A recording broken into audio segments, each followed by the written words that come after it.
tô animadíssima com a nossa conversa hoje. Então, vamos lá.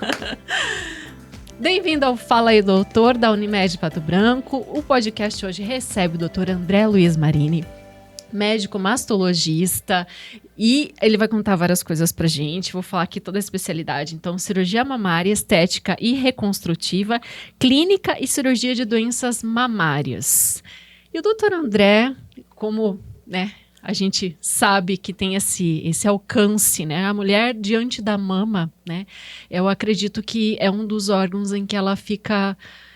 Nossa, eu sou essa mulher que eu sou em função também dessa parte do meu corpo, né? Eu acho que tem uma relação muito direta com a identidade feminina. Bom, primeiro quero dizer que é um prazer estar aqui com você, que conheço já há tantos anos, como nós viemos conversando, e eu acompanhei teu crescimento e eu já admiro o teu trabalho. Ai, que orgulho, obrigada. Mas é verdadeiro, tá? Também quero agradecer a Unimed por essa oportunidade de estar aqui falando com as pessoas. A mastite, só rapidinho entrar nessa questão da mastite. Acontece bastante? Tipo, você recebe mulheres com essa preocupação? Hoje, como tem todo um aparato já no universo hospitalar, né? Muitas mulheres tendo filhos com doulas, com enfermeira obstétrica, você percebe que minimizou um pouco essa ocorrência, assim, na amamentação? Eu acho que a mastite, ela depende... quanto mais orientação, menos mastite. Uhum. Então...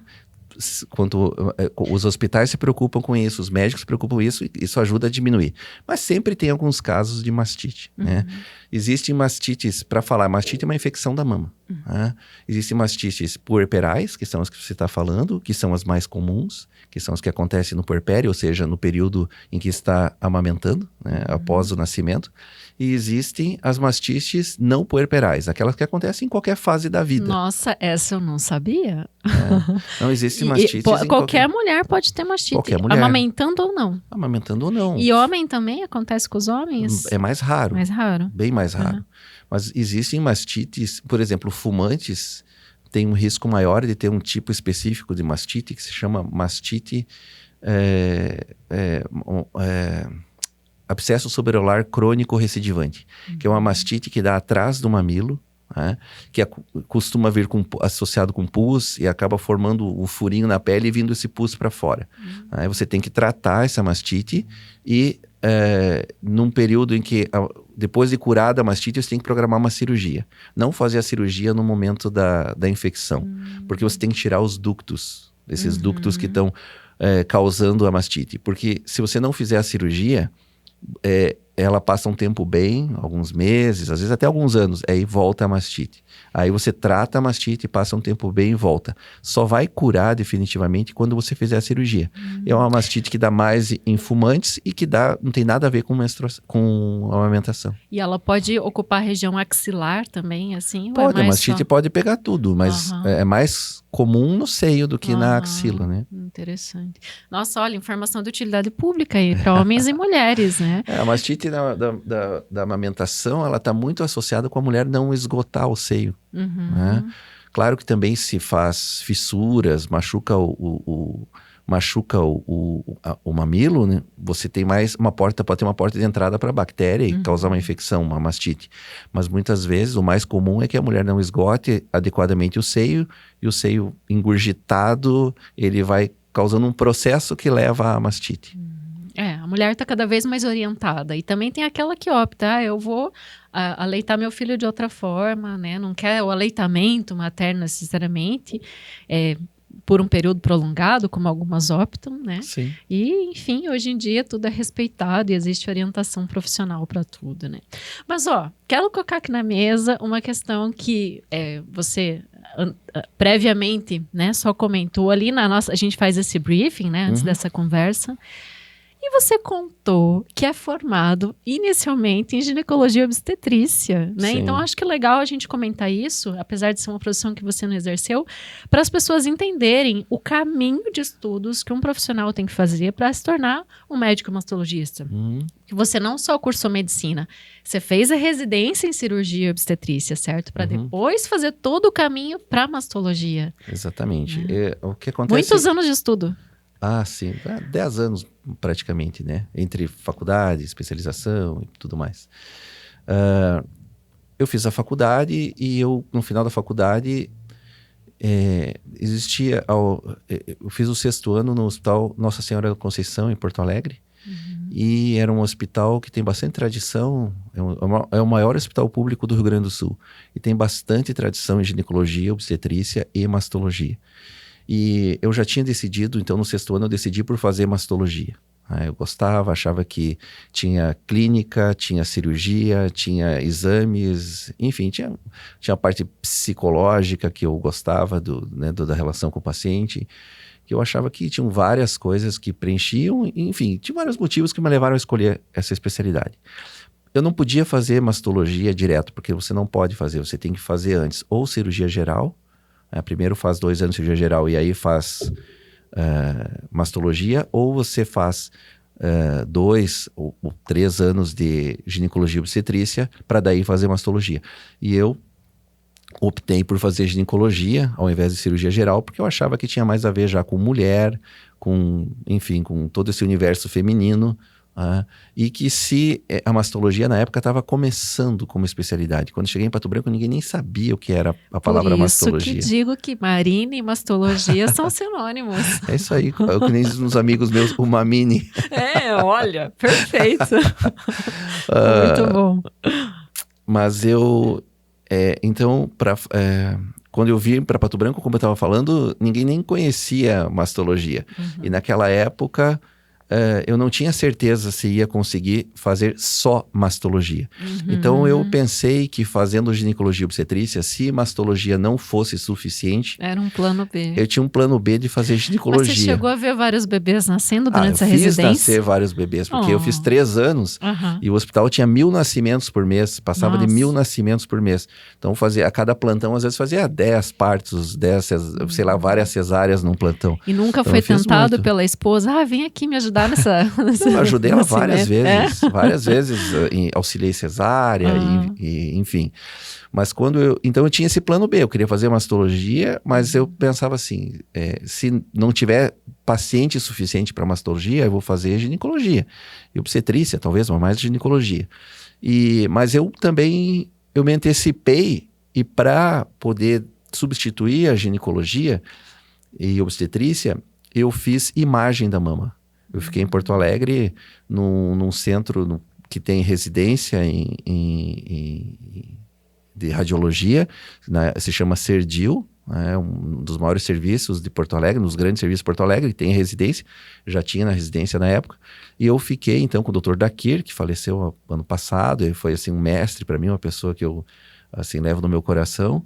Dr. Dakir, eu passava então o dia todo com ele, vendo mamografia, laudo de mamografia, e fiz ultrassom de mamas e biópsias. Então, o que eu pensei, quando eu queria voltar para Pato Branco, eu sempre quis voltar para Pato Branco. Tive oportunidade de ficar em Porto Alegre, ir para outros lugares, mas eu não quis, eu queria voltar sempre para Pato Branco. E aí eu pensei o seguinte, eu vou para Pato Branco, eu vou fazer mastologia, parte clínica e cirúrgica, não vai ter no começo pacientes suficientes, né, porque as pessoas nem conhecem isso, enfim. E não tem também um volume tão grande assim, imagina em 2001 ainda, um volume tão grande de doenças da mama, câncer de mama, até eu pegar a região toda, né. Chegou e foi pego de surpresa. Isso, eu vou fazer mamografia, ultrassom. E aí o Dr. Petri, o Dr. Eduardo organizaram para o São Lucas comprar um aparelho de mamografia para eu começar a trabalhar e para eu vir trabalhar com eles. Então, enfim, a clínica que existe hoje ali a imagem, né, que agora vai passar a se chamar Print, que é a clínica que tem no São Lucas, ela começou com um aparelho de mamografia, que era o aparelho de mamografia para eu poder vir trabalhar com eles em Pato Branco. Então, desde o começo já essa demanda que você achava que ia ficar um pouco reprimida, já começou a fluir. Não, eu nunca precisei fazer ginecologia obstetrícia exatamente porque eu fazia a imagem da mama, toda de parte de diagnóstico, clínica e cirurgia da mama. Estava estudando um pouco da biologia tumoral, falando agora de câncer de mama, né? E eu vi que existe também, claro, existe níveis, né, de classificação, por exemplo, você está diante de uma malignidade, né? Você descobre ali um nódulo que tem toda essa tendência, enfim, chega o diagnóstico, o paciente tem câncer de mama. Eu queria que você falasse dos protocolos de tratamento hoje, porque eu sei que entra também imunoterapia, hormonioterapia, essas coisas novas que antes as pessoas só ouviam. Cirurgia, rádio, daí químio, né? Só que agora a gente tem outras variáveis. No mundo moderno a gente tem que se adaptando e vocês devem ter ouvido falar que as pessoas não conseguem, ou não daqui para frente, não vão conseguir exercer a mesma profissão ao longo de toda a sua vida. Vão ter que ir se adaptando e fazendo novas profissões. Isso tem acontecido também na medicina. E isso aconteceu na minha carreira médica também. Eu cheguei em 2001 e até 2010 eu não fazia cirurgia plástica. Até 2011, na verdade. Eu não fazia cirurgia plástica de mama, né? Porque só eu faço cirurgia plástica. Eu faço cirurgia plástica de mama. Não acha que eu faço cirurgia plástica. Eu faço cirurgia plástica mamária, que é a minha especialidade. Eu não fazia até 2011. Por que eu comecei a me interessar e comecei a fazer cirurgia plástica mamária a partir de 2011? Fui para São Paulo, fui atrás aprender e começar a fazer. Porque eu percebi que eu precisava me antecipar às mudanças da mastologia. Porque na época, eu sempre acompanhei muito próximo, de forma muito próxima, o que estava acontecendo nas pesquisas de ponta. Inclusive, você passou um período em Nova York também, né? 2007. Um mesinho ali, né? Mas, enfim, passei, conheci um serviço grande, o primeiro serviço para tratar câncer de mama no mundo, se chama Memorial Sloan Kettering Cancer Center, que é o Memorial Hospital de Nova York. 1800 e pouco, eles criaram esse hospital, final, 1880 e poucos. O primeiro hospital foi um hospital só para tratar câncer. E foi o primeiro do mundo que foi um hospital só. Hoje é tão comum ter hospital do câncer, mas o primeiro foi lá. É um dos 3 maiores centros de tratamento de câncer de mama do mundo. De câncer em geral e de mama. Mas eu estava te falando, voltando, em 2011, eu acompanhando as pesquisas, para onde estavam caminhando as pesquisas do câncer de mama, eu percebi que em 10 ou 15 anos não existiria mais cirurgia de câncer de mama. Ela seria muito provavelmente substituída por formas de quimioterapia, imunoterapia, que estava na época surgindo não, mas estavam começando a ser aplicadas, né, as imunoterapias. E eu pensei, eu tenho que me antecipar, porque eu ainda tenho muito tempo de carreira médica e eu não posso depender, não posso perder, a minha especialidade já não é muito ampla. E se eu ainda perco a cirurgia do câncer de mama, ela começa a ficar muito restrita. Então, deixa eu te interromper para te fazer uma pergunta. Você já curou uma paciente de câncer de mama sem cirurgia? Já. Curar, não é que necessariamente curar. Uma pessoa pode morrer com câncer de mama, mas não morrer do câncer de mama. Isso eu tenho várias pacientes. Tem uma paciente que eu tenho agora, que tem 88 anos, que ela tem o câncer de mama, um nódulo no seio, o câncer está ali. Já faz 3 anos que eu estou usando só um comprimidinho por dia de hormonioterapia nela.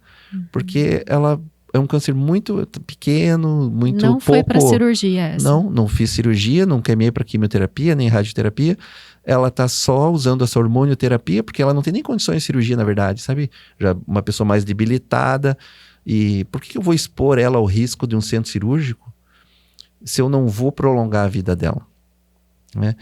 O tratamento com hormonioterapia está contendo a doença dela. Né? A doença não está crescendo, já são 3 anos, a doença até regrediu com hormonioterapia.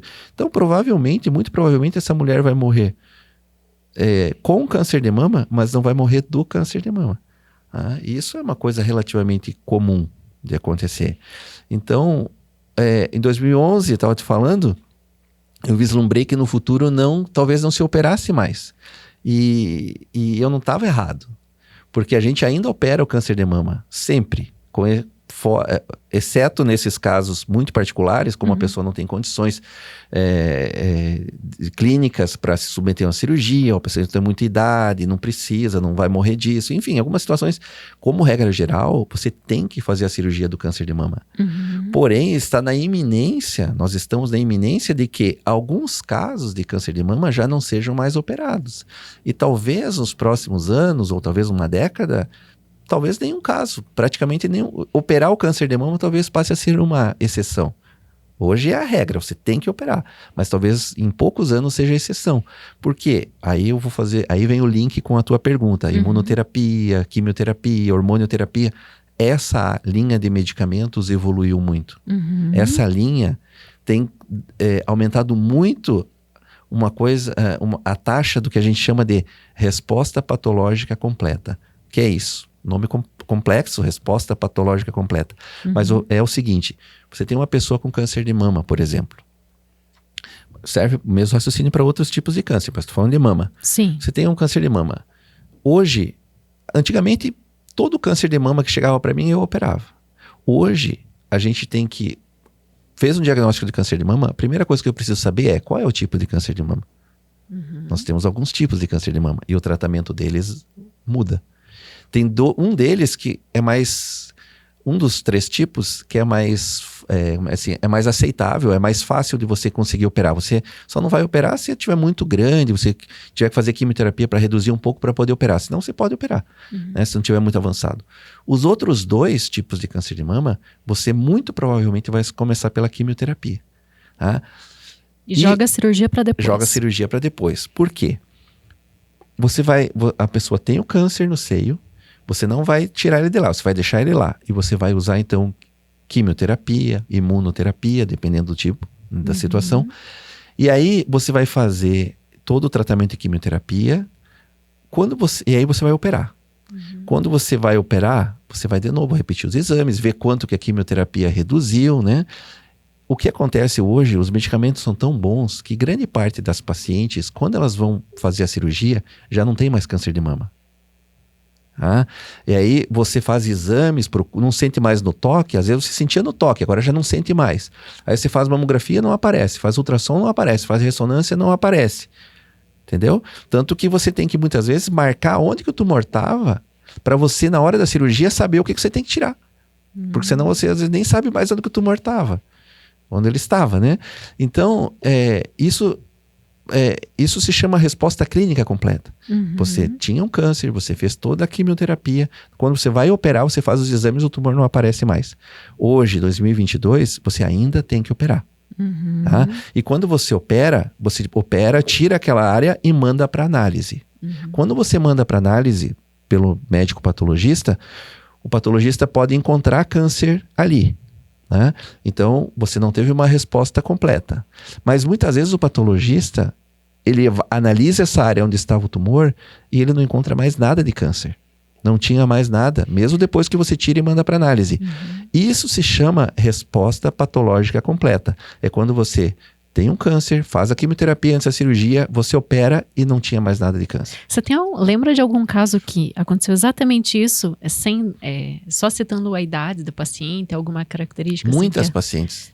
Que te marcou, assim, nossa, que bacana, coroou sem precisar ir pro mais invasivo que é a cirurgia em si, né? Sim. Então, é que hoje você tem que operar. Você não evita a cirurgia. Sim. Mesmo que você tenha essa resposta patológica, essa resposta completa, você tem que operar.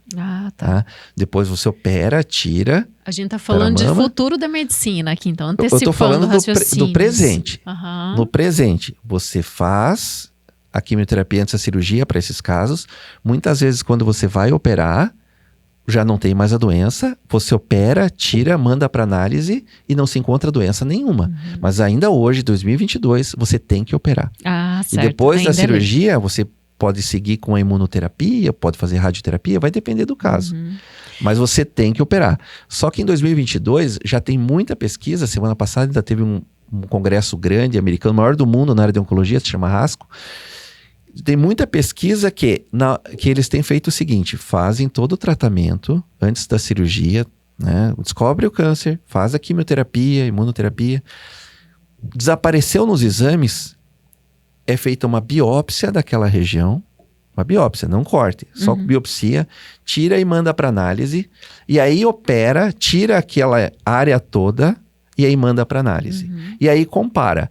Se eu tivesse feito só a biópsia, ao invés de eu tirar aquela região, feito a cirurgia, ao invés de ter feito a cirurgia, só a biópsia, eu teria dado conta? Ou não?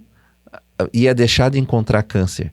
E ainda hoje, 2022, você ainda tem que fazer a cirurgia, porque se você fizer uma biópsia dessa região, ainda tem alguns casos que tinha tumor residual ali e que a biópsia pode não pegar. Então, em função desses casos, você tem que operar essa região. Mas é a questão de alguns anos para você, ao invés de fazer cirurgia, você passar a fazer uma biópsia. E se a biópsia der negativa, você não precisa operar. Por isso que eu disse que estamos falando também do futuro da medicina. Né? É muito isso legal a gente trazer isso para a mesa. Né? É o hoje limite. E o parâmetro futuro. Nós estamos no limite, entendeu? Exatamente. No que fazemos hoje, estamos na iminência de um futuro onde você não vai mais fazer cirurgia. Eu queria saber como que é o teu link com a unidade oncológica nesse ponto. Assim, vocês já estão fazendo esse trânsito, esse fluxo assim da paciente? Hoje não tem como o mastologista não está trabalhando par a par, lado a lado com o oncologista, com o radioterapeuta. Porque, veja, a paciente me procura, eu faço o diagnóstico do câncer e aí, avaliando o caso, muitas pacientes eu digo assim, olha, o seu caso a gente não deve operar agora, a gente deve começar pela quimioterapia. Então eu tenho que encaminhar ela para a quimioterapia. Aí ela vai fazer a quimioterapia, ela vai voltar para mim para operar. Então eu tenho que estar em contato com o oncologista. Eu tenho que trabalhar junto com ele. Né? O tumor está reduzindo, não está reduzindo. Eu dou opinião, muitas vezes ele dá opinião. Agora que existe a unidade oncológica, você notou assim, uma fluidez melhor para trabalhar nesse ponto? Assim? O que eu percebo é que as pacientes gostam muito da unidade oncológica. Que bom. E eu acho que as pessoas são muito competentes. Eu acho que foi um ganho importante para a cidade, para a região. São pessoas competentes, um serviço que trabalha bem, que tem essa abertura para a gente conversar, discutir os casos. As próprias pacientes já querem ir para a unidade oncológica. Não precisa a gente nem encaminhar, elas querem, elas já sabem. E então, enfim, não tenho tido nenhum tipo de problema, pelo contrário. Eu acho que a unidade oncológica tem melhorado o meu trabalho e tem facilitado. E chegou assim já algum homem para você com câncer de mama? Porque é mais raro, mas homem também tem peito. Sim. Acontece.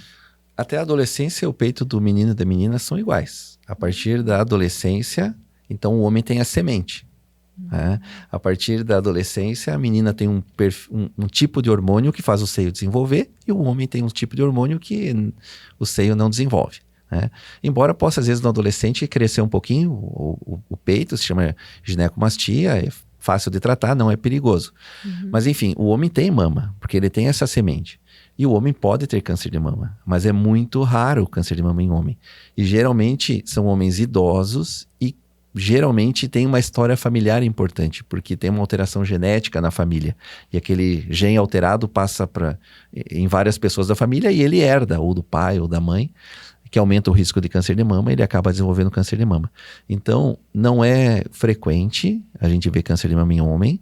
Em 2021, ano passado, eu tratei 2 homens com câncer de mama, mas fazia já alguns anos, vários anos que não tinha nenhum caso. Daí, ano passado, casualmente, teve 2 casos no mesmo ano. E foi para cirurgia? Teve Os perfil? 2 foram para cirurgia. Um deles até um tipo de câncer muito raro, que se chama carcinoma in situ, que é praticamente um pré-câncer de mama. E é até difícil de diagnosticar, ainda mais num homem nessa fase. Só foi possível diagnosticar porque ele começou a ter sangramento pelo mamilo. Nossa. Ele me procurou com sangramento pelo mamilo, a gente fez exames, operou e era um carcinoma in situ. Eu fui estudar... Que idade tinha esse homem? Em torno de 60 anos. Nossa, jovem. Foi um caso incomum. E eu fui estudar na literatura e ver, tem relatos, claro, tem série de casos, mas não são muitos casos na história mundial, assim, não lembro os números agora, mas é bem, bem raro. Carcinoma in situ em homem, um câncer de mama tão inicial em homem. O outro caso era um caso mais clássico, com um nódulo típico de câncer, só no tocar, no olhar, no ver os exames, você via que era um câncer, biopsiei, era câncer, foi operado, né? No homem, geralmente, a gente tira a mama toda, porque acaba que é só o que ele tem. E daí não reconstrói nesses casos. Não tem muito o que reconstruir, né? Porque só se a papila incomoda, se vai tirar o mamilo, por exemplo, o homem se incomoda de não ter mamilo, não tem pelo, porque às vezes tem pelo também acaba cobrindo e mascarando. Mas se nunca me aconteceu, mas se eventualmente se incomodar, o que dá para fazer é reconstruir a areola e mamilo. Muito bom. Uma coisa dentro da reconstrução, só para fechar 2 coisas, doutor. Dentro da reconstrução, o que é bacana é que não é só silicone que é lançado mão, né? Usa gordura de próprias partes do corpo feminino também, né? Essa área de reconstrução é fascinante, assim, e tem muita opção mesmo. O mais comum é você usar a prótese porque é mais fácil, dá bom resultado, né? Mas e nessas pacientes que usam prótese, como você tira a mama, a paciente fica só com a pele, uma camadinha de gordura fininha embaixo da pele, o músculo, e aí já vem a prótese. Então ela fica com pouca cobertura em cima da prótese. Então muitas vezes o que a gente faz num segundo tempo, num segundo momento, não na hora da cirurgia de reconstrução, na hora da cirurgia do câncer, num outro momento mais à frente, a gente colhe gordura da barriga e outras partes, faz uma lipo e prepara essa gordura e põe essa gordura embaixo da pele, que em torno de metade, em torno de 40%, 60% vai absorver, 50%, 60%. Mas metade vai ficar. E esse metade que fica já deixa essa mama mais natural, mais fofinha, tira um pouco aquele aspecto tanto mais de prótese. Macia. Essas são as histórias com final feliz, que a mulher, puxa, eu perdi meu peito original, mas ainda dei uma emagrecidinha. E tem os retalhos, a gente usa também muito retalho. De tecido? De tecido, que você reconstrói a mama, ou uma parte da mama, ou para complementar o silicone, você pode tirar um músculo das costas, que se chama grande dorsal. Quem faz academia, musculação, sabe que músculo é esse, porque faz muito grande dorsal na academia. É aquele que cresce bastante? É, aquele músculo onde você olha a pessoa pelas costas, você vê um músculo grande que faz isso aqui nas costas, dos dois lados, é aquele grande dorsal. E você consegue trazer para o peito. Você gira ele de trás, você tem uma técnica para manter a vascularização dele, né? Para não morrer, porque se você tira sem se preocupar com a irrigação sanguínea, ele vai morrer. Então você tem que trazer com a irrigação sanguínea. Tem uma técnica que você gira ele aqui para frente e você pode usar ele inteiro na mama ou só para cobrir um silicone. E essa é uma técnica muito usada, eu uso bastante, se chama grande dorsal. Uma outra que não é tão frequente, uma cirurgia bem grande, a gente reconstrói a mama com a parte, com aquela sobra da abdominoplastia. As mulheres, então, tem que ter uma sobra de abdômen.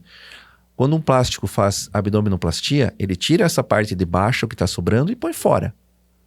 Nesse caso, a gente tira, mas não põe fora. A gente tira, com uma determinada técnica, mantém a vascularização, a irrigação sanguínea para não morrer, e você faz um túnel da barriga até a mama, a mama que você vai reconstruir, né? Onde tinha uma mama que você tirou, você faz um túnel e por baixo da pele você traz ele aqui em cima para fazer a mama com essa sobrinha que tem aqui. Isso aqui vira uma mama. Uau! Passa por dentro, isso vira uma mama. É uma cirurgia linda, é uma cirurgia bonita mesmo, você imaginar. Desafiadora, mas desafiadora, cansativa, porque dá trabalho fazer, assim, né? Você tem que reconstruir toda a mama, né? Moldar aquela barriga para tornar aquela barriga num formato de mama, você tem que ir esculpindo ela, né? Daí depois que você faz tudo isso na mama, ainda você tem todo o abdômen para fechar, porque aí você gerou um defeito no abdômen, né? Você tem que refazer o umbigo, você tem que fechar, enfim, é bem trabalhosa, né? Você tem que fazer isso numa equipe para não ficar tão longa a cirurgia, mas é muito bonita e altamente emocionante, assim, recompensadora. Mamilo tem um tom diferente de pele. Como é que você faz para reconstruir o mamilo? Existem várias técnicas para o mamilo e para a areola. Mamilo é o biquinho ali, né? A areola é o que está ao redor do biquinho. Que é a parte maior. O que eu tenho feito atualmente, e até assim aqui em Pato Branco, tem uma pessoa agora que faz muito bem, você não percebe a diferença, é micropigmentação. Caminho sempre para fazer micropigmentação, não sou eu quem faz, e consegue fazer. Eu tive uma paciente que me procurou, até ela estava falando antes de SUS, ela operou no SUS, fora daqui, não foi aqui.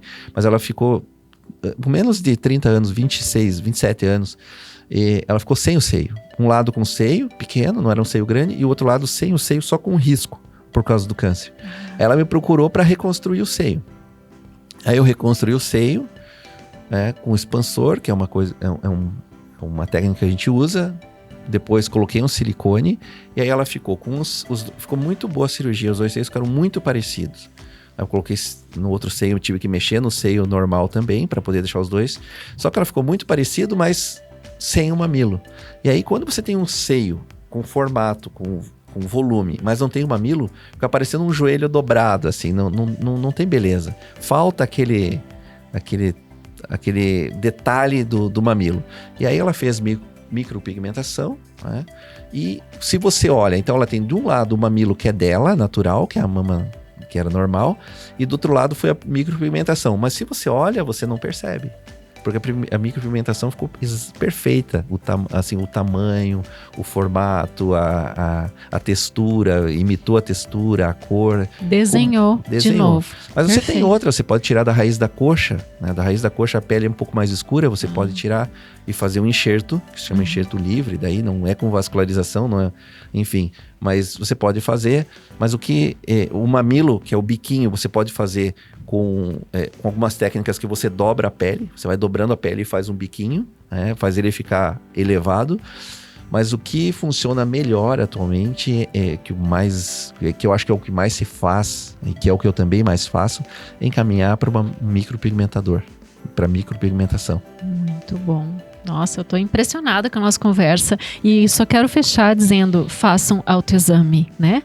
Todo mês, observa a frente do espelho, palpa, vê se não tem nenhum nódulo. É muito importante, né, muito doutor? Importante. É aí que começa tudo. E se você não encontrar nada no autoexame, se você tiver mais de 40 anos, faça a mamografia. E se tiver mama densa, faça também o ultrassom. Perfeito. Muito obrigada. Gratidão imensa por todas as informações. Obrigado, eu que agradeço. Foi um prazer. E esse é o podcast Fala aí, Doutor. Deixa sua avaliação na Apple Podcast, no Spotify. Se está no YouTube, dá o like, se inscreva no canal e vem de novo pro próximo episódio. Inscreva-se no canal do YouTube da Unimed Pato Branco. Siga o podcast Fala aí, Doutor no Spotify. E não perca nenhum episódio. Se você já nos segue, deixe a sua avaliação.